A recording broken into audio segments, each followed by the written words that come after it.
Welcome to VBC on TV. నేను ప్రసన్న. అనకాపల్లి జిల్లా చోడవరం నియోజకవర్గ కేంద్రంలో భారత చైతన్య యోజన పార్టీ ఎంపీ అభ్యర్థి నమ్మి అప్పలరాజు ఆధ్వర్యంలో మీడియా సమావేశం నిర్వహించారు. ఈ సందర్భంగా మాట్లాడుతూ సీఎం రమేష్ లాంటి బ్యాంక్ మోసగాళ్లను, కడప రౌడీలను ఎంపీగా మన అనకాపల్లిపై రుద్దడంలో బీజేపీ ఉద్దేశమేంటో ప్రజలు గుర్తించాలని అన్నారు. సీఎం రమేష్ బ్యాంకులను మోసం చేసిన కేసులో మరియు సినీ హీరో వేణును 450 కోట్ల రూపాయలు మోసం చేసిన కేసులో ప్రధాన పాత్రధారి అని, ప్రశాంతమైన అనకాపల్లి జిల్లాలో ఇలాంటి కడప రౌడీలకు ఓటుతోనే బుద్ధి చెప్పాలని బీసీవై పార్టీ ఎంపీ అభ్యర్థి నమ్మి అప్పలరాజు కోరారు. ఈ సందర్భంగా యాదవ హక్కుల సమితి జాతీయ అధ్యక్షులు రాము మాట్లాడుతూ సీఎం రమేష్ బీసీ వర్గానికి ఎలా చెందుతారని, ఆయన వెలమదొర కులానికి చెందిన ఓసీ వ్యక్తి అని, ఆయన ప్రజలను బీసీ అని చెప్పి మోసం చేస్తున్నారని తెలిపారు. అసలు బీజేపీకి ఈ రాష్ట్రంలో ఓటు అడిగే హక్కు లేదని, స్టీల్ ప్లాంట్ ప్రైవేటీకరణ చేస్తున్న బీజేపీ ఎప్పుడు ఆంధ్రులకు శత్రువేనని తెలిపారు. ఆంధ్రాకి అన్యాయం చేసిన బీజేపీని తరిమి కొట్టాలని, స్థానికులకు మాత్రమే ఓటు వేయాలని ఈ సందర్భంగా కోరారు. నన్ను నమ్మించింది అంటే నా వెనకాతల అంటే బీసీ సంఘాలన్నీ ఉన్నాయి.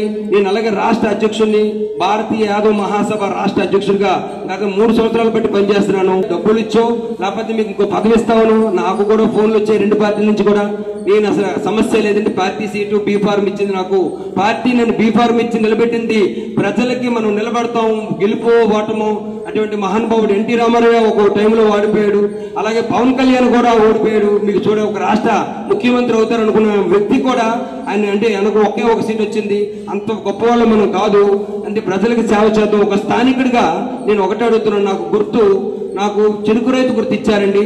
చెరుకు రైతు అంటే ఇక్కడ ఉన్న ఫ్యాక్టరీ సంగతి, ఇక్కడ ఎంత రైతులకి ఎంత అన్యాయం జరుగుతుందో మీ అందరికీ తెలుసు. అయితే నా బాధ ఎందుకంటే ఖచ్చితంగా నేను 4 సంవత్సరాలు బట్టి ఇక్కడ జిల్లాలో ఇవాళ ఉత్తరాంధ్ర అభివృద్ధికి ఆమడ దూరంలో ఉంది.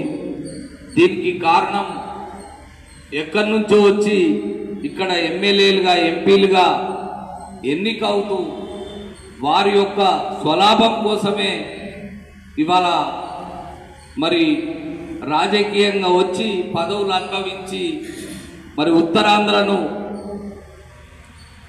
అభివృద్ధి చేయకుండా వారి సొంత లాభం చూసుకుంటాను.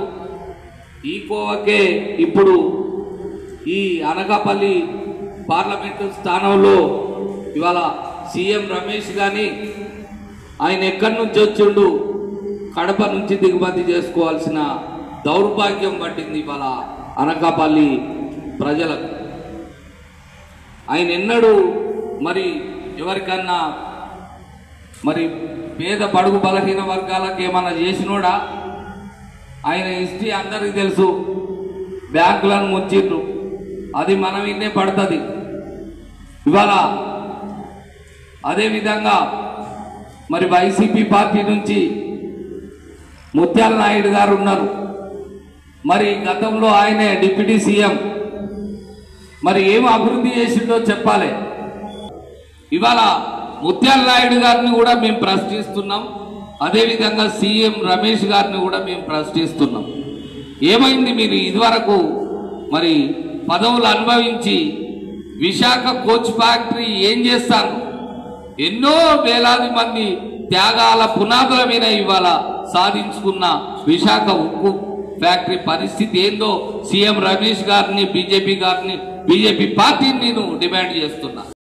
చెందిన యాదవుడు, బడుగు బలహీన వర్గాల ఆశాజ్యోతి అయినటువంటి మన నమ్మి అప్పలరాజు యాదవ్ గారిని మరి మీ అమూల్యమైన ఓటు వేసి అభివృద్ధిలో పాల్పంచుకునేంత వరకు ఇతడు ఎవరికి ఆపదొచ్చినా మరి ఆదుకునే నాయకుడు కాబట్టి ఖచ్చితంగా ఓటు వేసి గెలిపించాలని మరి అనకాపల్లి పార్లమెంటు సభ్యులందరూ కూడా నేను విజ్ఞప్తి చేస్తున్నా.